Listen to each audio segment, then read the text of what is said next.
Isengesho rya yubile. Nyagasani Imana, mubyeyi wuje urukundo n'impuhwe, turagushimira kuba twereje umwana wawe Yezu Kristu, yasamwe ku bwa Roho Mutagatifu, abyarwa na Bikira Mariya.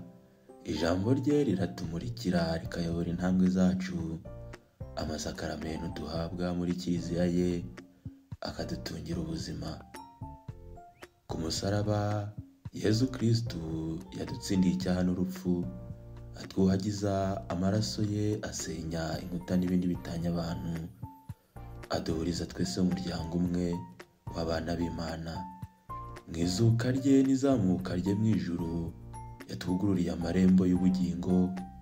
Uko tumwiyambaza aradutabara akaduhumuriza, niwe mahoro yacu.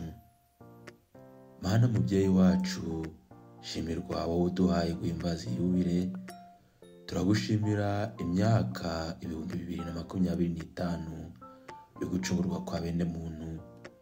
Turagusingiza kubera imyaka 125 inkuru nziza imaze igeze mu Rwanda.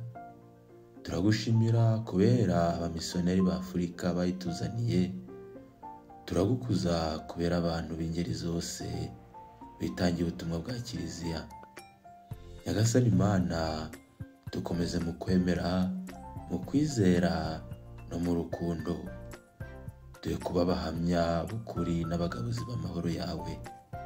Uko bukeye dutera indi ntambwe mu nzira ya mizero.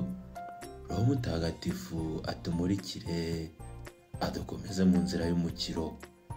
Bikira Mariya, nyina wa Jambo, mwamikazi wa Kibeho, udusabire.